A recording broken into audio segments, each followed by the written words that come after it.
शांताकारं भुजंगशयनं पद्मनाभं सुरेशं विश्वाधारं गगनसदृशं मेघवर्णं शुभांगं लक्ष्मीकान्तं कमलनयनं योगिभिध्यानगम्यं वंदे विष्णु भवभयहरं सर्वलोकैकनाथं।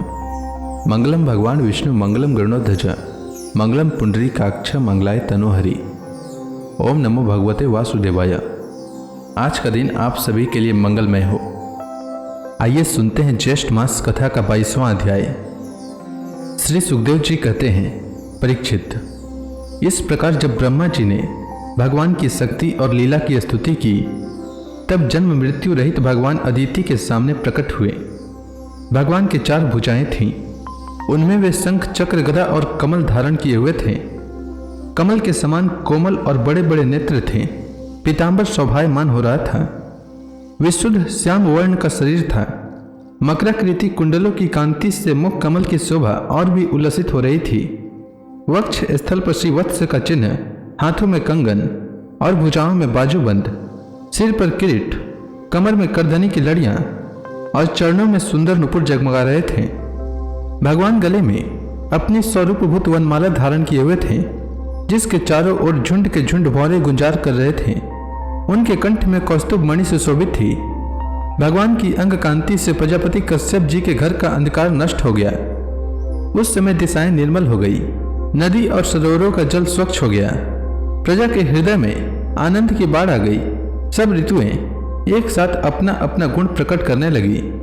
स्वर्गलोक, अंतरिक्ष, पृथ्वी, देवता, गौ, द्विज और पर्वत, इन सब के हृदय में हर्ष का संचार हो गया। परीक्षित, जिस समय भगवान ने जन्म ग्रहण किया, उस समय चंद्रमा श्रवण नक्षत्र पर थे। भाद्रपद मास के शुक्ल पक्ष की श्रवण नक्षत्र वाली द्वादशी थी। अभिजीत मुहूर्त में भगवान का जन्म हुआ था। सभी नक्षत्र और तारे भगवान के जन्म को मंगल में सूचित कर रहे थे।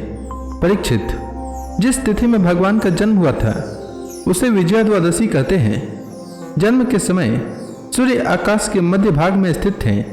भगवान के अवतार के समय शंख, ढोल आदि बाजे बजने लगे। अप्सराएं प्रसन्न होकर नाचने लगी। श्रेष्ठ गंधर्व गाने लगे। मुनि, देवता, मनु, पितर और अग्नि स्तुति करने लगे। सिद्ध, विद्याधर, किम पुरुष, किन्नर, चारण, यक्ष, राक्षस, पक्षी, मुख्य नाग गण और देवताओं के अनुचर नाचने गाने एवं बुरी बुरी प्रशंसा करने लगे तथा उन लोगों ने अदिति के आश्रम को पुष्पों की वर्षा से ढक दिया। जब अदिति ने अपने गर्भ से प्रकट हुए परम पुरुष परमात्मा को देखा तो वह अत्यंत आश्चर्यचकित और परमानंदित हो गई। प्रजापति कश्यप भी भगवान को अपनी योग माया से शरीर धारण किए हुए देख विस्मित हो गए और प्रेम से कहने लगे, भगवान की जय हो।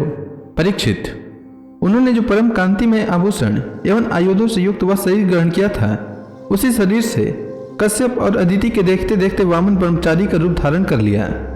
ठीक वैसे ही जैसे नट अपना वेश बदल ले। क्यों न हो, भगवान की लीला तो अद्भुत है ही। भगवान को वामन ब्रह्मचारी के रूप में देखकर महर्षियों को बड़ा आनंद हुआ। उन लोगों ने कश्यप प्रजापति को आगे करके उनके जात कर्म आदि संस्कार करवाए। जब उनका उपनयन संस्कार होने लगा, तब गायत्री के अधिष्ठात्री देवता स्वयं सविता ने उन्हें गायत्री का उपदेश किया। देवगुरु बृहस्पति जी ने यज्ञोपवीत और कश्यप ने मेघला दी। पृथ्वी ने कृष्ण मृग का चर्म, वन के स्वामी चंद्रमा ने दंड, माता अदिति ने कौपिन और कटी वस्त्र एवं आकाश के अभिमानी देवता ने वामन वेशधारी भगवान को छत्र दिया। परीक्षित, अविनाशी प्रभु को ब्रह्मा जी ने कमंडलू, सप्तर्षियों ने कुश और सरस्वती ने रुद्राक्ष की माला समर्पित की। इस रीति से जब वामन भगवान का उपनयन संस्कार हुआ, तब यक्ष राज कुबेर ने उनको भिक्षा का पात्र और सती शिरोमणि जगजननी स्वयं भगवती उमा ने भिक्षा दी। इस प्रकार जब सब लोगों ने वटु वेशधारी भगवान का सम्मान किया, तब वे ब्रह्मर्षियों से भरी हुई सभा में अपने ब्रह्म तेज के कारण अत्यंत शोभायमान हुए। इसके बाद भगवान ने स्थापित और प्रज्वलित अग्नि का कुशों से परिसमोहन और परिस्तरण करके पूजा की और समिधाओं से हवन किया। परीक्षित, उस समय भगवान ने सुना कि सब प्रकार की सामग्रियों से संपन्न यशस्वी बलि भृगुवंशी ब्राह्मणों के आदेशानुसार बहुत से अश्वमेध यज्ञ कर रहे हैं। तब उन्होंने वहां के लिए यात्रा की। भगवान समस्त शक्तियों से युक्त हैं। उनके चलने के समय उनके भार से पृथ्वी पग पग पर झुकने लगी। नर्मदा नदी के उत्तर तट पर भृगु कक्ष नाम का एक बड़ा सुंदर स्थान है। वहीं बलि के भृगुवंशी ऋत्विज श्रेष्ठ यज्ञ का अनुष्ठान करा रहे थे। उन लोगों ने दूर से ही वामन भगवान को देखा तो उन्हें ऐसा जान पड़ा मानो साक्षात सूर्य देव का उदय हो रहा हो। परीक्षित, वामन भगवान के तेज से ऋत्विज, यजमान और सदस्य सब के सब निस्तेज हो गए।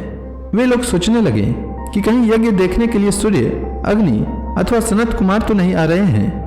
भृगु के पुत्र शुक्राचार्य आदि अपने शिष्यों के साथ इसी प्रकार अनेकों कल्पनाएं कर रहे थे। उसी समय हाथ में छत्र, दंड और जल से भरा कमंडलू लिए हुए वामन भगवान ने अश्वमेध यज्ञ के मंडप में प्रवेश किया। वे कमर में मुंज की मेखला और गले में यज्ञोपवीत धारण किए हुए थे। बगल में मृग चर्म था और सिर पर जटा थी।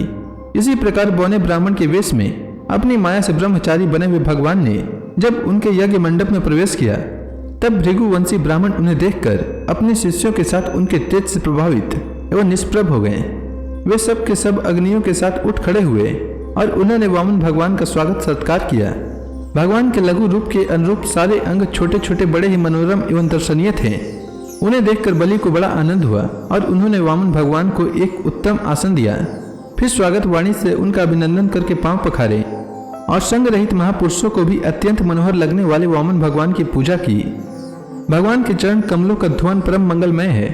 उससे जीवों के सारे पाप ताप धुल जाते हैं। स्वयं देवादिदेव चंद्रमौली भगवान शंकर ने अत्यंत भक्ति भाव से उसे अपने सिर पर धारण किया था। आज वही चरणामृत धर्म के मर्मज्ञ राजा बलि को प्राप्त हुआ। उन्होंने बड़े प्रेम से उसे अपने मस्तक पर रखा। बलि ने कहा, ब्राह्मण कुमार, आप भले पधारे। आपको मैं नमस्कार करता हूँ। आज्ञा कीजिए, मैं आपकी क्या सेवा करूँ। आर्य, ऐसा जान पड़ता है बड़े बड़े ब्रह्मर्षियों की तपस्या ही स्वयं मूर्तिमान होकर मेरे सामने आई है। आज आप मेरे घर पधारे, इससे मेरे पिता तृप्त हो गए। आज मेरा वंश पवित्र हो गया। आज मेरा यह यज्ञ सफल हो गया। ब्राह्मण कुमार, आपके पांव पखारने से मेरे सारे पाप धुल गए और विधि पूर्वक यज्ञ करने से अग्नि में आहुति डालने से जो फल मिलता वह अनायास ही मिल गया। आपके इन नन्हे नन्हे चरणों और इनके धोवन से पृथ्वी पवित्र हो गई।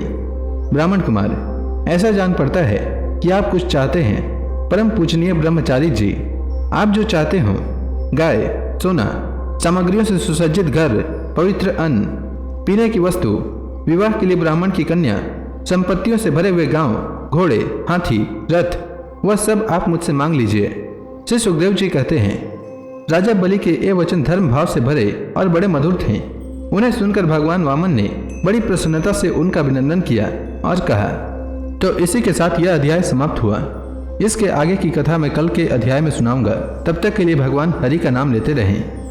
तो प्रेम से बोलिए भगवान विष्णु की जय, श्री कृष्ण भगवान की जय, समस्त देवी देवताओं की जय।